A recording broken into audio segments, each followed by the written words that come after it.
for talking to a very busy man, Director Melvin Matibag of the National Bureau of Investigation. Welcome back to Storycon, Director Matibag. Good afternoon po. Maraming salamat po sa inyong imbitasyon at magandang hapon po sa lahat ng tumatangkilig sa inyong programa. Magandang hapon, Director. Salamat Yes, din sir. sa mabilisang Yes, sir. Opo. imbitasyon at tinangkilik. Pinaunlakan nyo kami. Pinaunlakan nyo kami. Oh. Yan. Opo. Oh, Yes, sir. Director! Ay, lahat tayo Yes, po. maraming tanong, pero sige, go. Mauna ka na. Oh. Muna ka na. Oh. Director, ano na status ng task force na tinayo nyo para investigahan yung PISGOC ni Senator Alan Peter Cayetano? Well, maganda po yung takbo. Actually, we've gathered a lot of documentary and testimonial evidence and we are collating it. We're just waiting for some documents from other agencies para po doon sa attachment namin. Pero it's moving very well. Very cooperative po yung mga personalities na inimbita namin. Mapera lamang po doon sa mga miyembro ng board ng PISGOC po.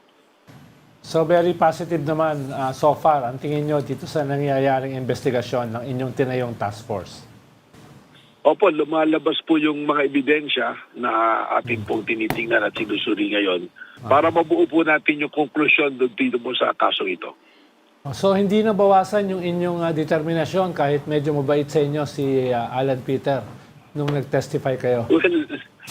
Well, Sekedo, ano naman, sabi naman po natin palagi, no one is above the law eh. Yan. So kung ano po yung doon sa batas, saka sabi ko nga, hindi naman lumalabas yung pangalan niya ron sa mga dokumento ng sinabit sa SEC. Ang kailangan lang naming mabigyan kasagutan eh bakit may mga dokumento na siya umaakto na chairman ng PISGOC despite that he is not a member of the board. Change topic na? Ano? Director Yes. Matibag, a lot of people got excited nung pumunta po kayo sa Davao recently. Akala nila, huliin nyo na po si Senator Bato de la Rosa. Of course, you ended up raiding that steel company. But Opo. kamusta na po yung kaso ni Senator de la Rosa? Nung pumunta po sa Davao, hindi po siya ang huli natin. No? Hindi po siya. Bakal po, hindi ba to? Ano po? Meron pong steel company roon na may violations ng mga batas natin, specifically sa product standard, saka po Consumer Act, saka po dun sa presidential degree regarding sa pag-handle po ng hazardous materials. So yun po yung pagpunta natin doon. Yung Yeah. kay Senator Bato naman po, we have an ongoing surveillance as we speak at we're hoping that sooner it will yield the positive result na inaasahan po natin. Sir, And when we you are say- very positive naman po na meron naman po kaming malino na tinutumbok dito sa mga leads na dumating po sa amin. Well, sir, kasi when you say surveillance, that implies that you're watching a person or an area in particular. So I That- suppose you've zoomed in already on one That or is correct several po. areas. Yeah, that is correct. Several areas po. Opo. Is this because when we spoke to you several weeks ago, dun pa lang may sinasurveil na po kayo, di ba? Is it the same or this is different? Several areas po kasi ito. So we're by process of elimination based on the intelligence report po sa amin. So doon po namin tinitingnan and we are narrowing down po. And I think soon you will, meron po siguro kaming positive na result at magkakaroon po kami ng operation po. How soon kaya, Director. Director? Yes, ma'am. How soon kaya? Hello po. Yung actions po namin siguro baka in the next 10 to 15 meron po kami positive action. Of course, we Director, cannot yung guarantee the positive result, mahuli siya, but we will have a more basta action, more than a surveillance po. Director, yung mainit na story ngayon, yung retraction ni Cordy Gutesa. May involvement ba yung NBI dito sa pagbe-verify ng ganyang mga iba-ibang testimony? Well, hindi po kami involved doon kay Orly Gutesa. I think that case is within the jurisdiction right now of the Office of the Ombudsman. So unless will be deputized to look into it, gawin po namin. Or meron pong legal representation somehow or an order coming from competent authority for us to do the investigation. Gawin po natin. Because right now, we don't want to step into the jurisdiction of Ombudsman, who's the one handling the case right now po. Oo. Ah, Hindi sila pwedeng humingi ng tulong sa inyo. Kasi may sinasabi si Ombudsman na meron daw mga persons in the active service na itinuturo pa rin si former Speaker Romualdez.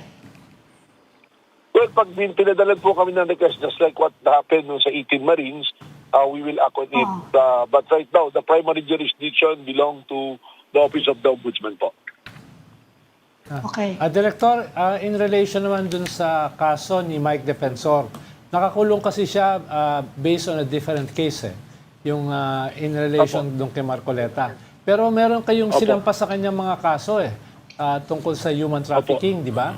Na another non-bailable case at kasama yung kanyang anak at saka yung kanyang asawa. Ang ano lang status nun? Dahil may kumakalat kasing balita na yung kanyang asawa at anak ay nakalabas na ng bansa.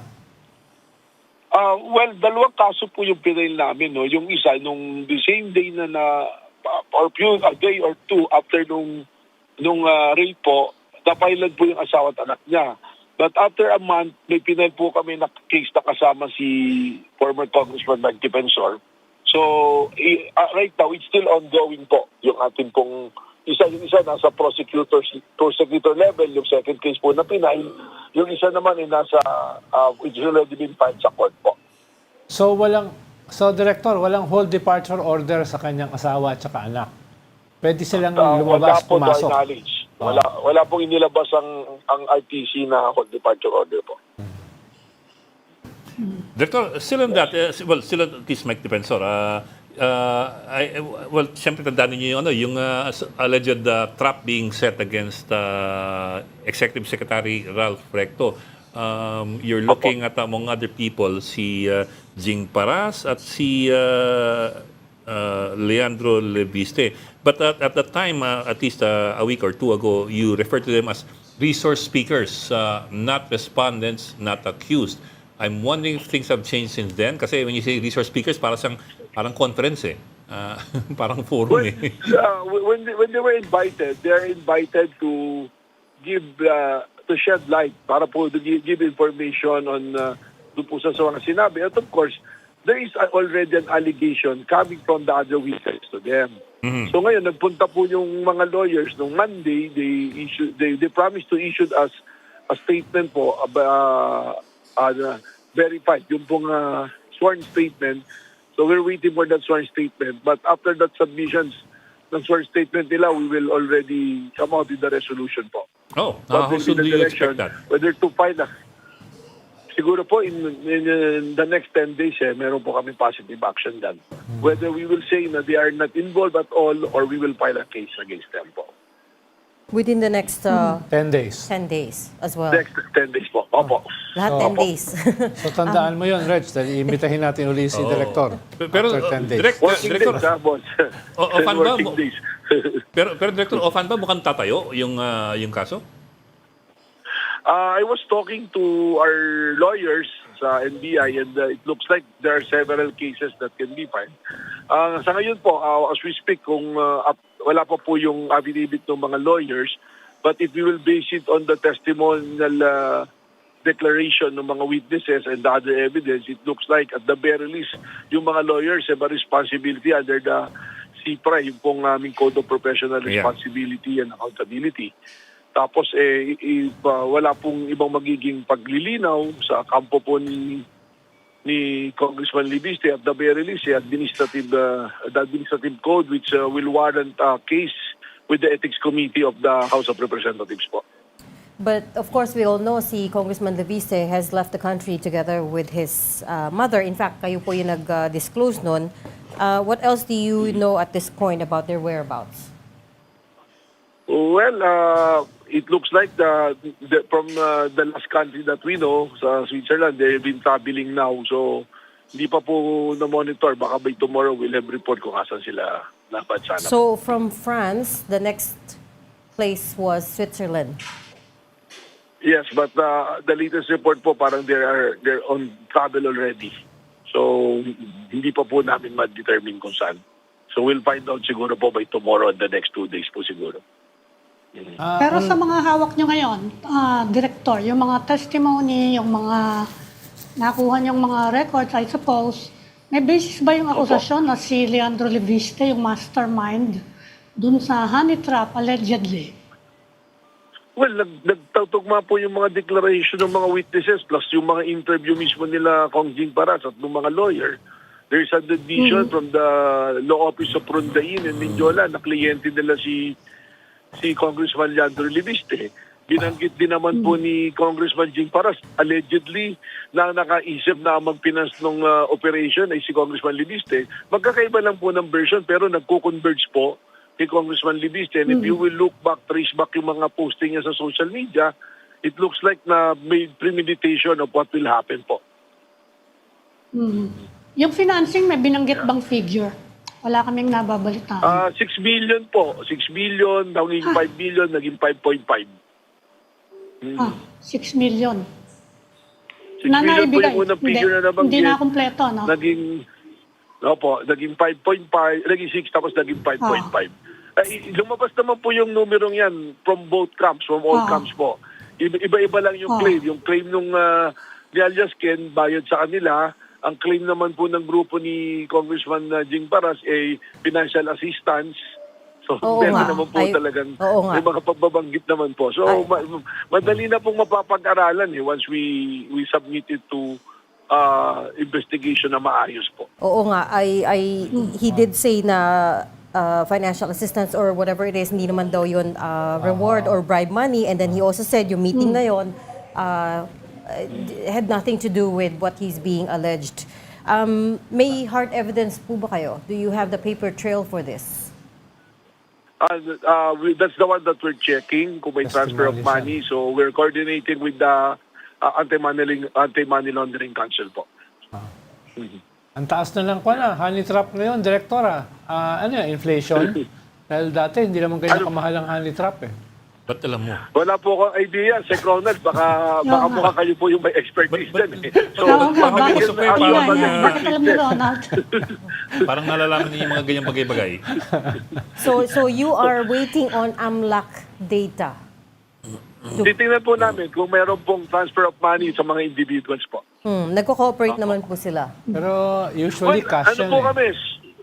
Wala po kami problema sa AMLA because we are mandated by the law to access the accounts po and assets with the help of AMLC as long as it's for purposes of investigation. Pero yung ganyan, Director, hindi naman yan dadaan lang sa cash bangko yan. eh. Cash na yan eh. No? Cash na yan. Well, Tsaka, we will know. We will know. Meron po kasing figure na lumutang sa amin na pumasok eh. So, Okay. more May than pigeon, ha? the amount that's being mentioned publicly. Opo. Yeah. Is there do you have any indications when or if Congressman Leviste and his mother might come back to the country? May indications po kayo at all? Wala po, except that publicly, sinabi naman nagpa-extend ng medical leave.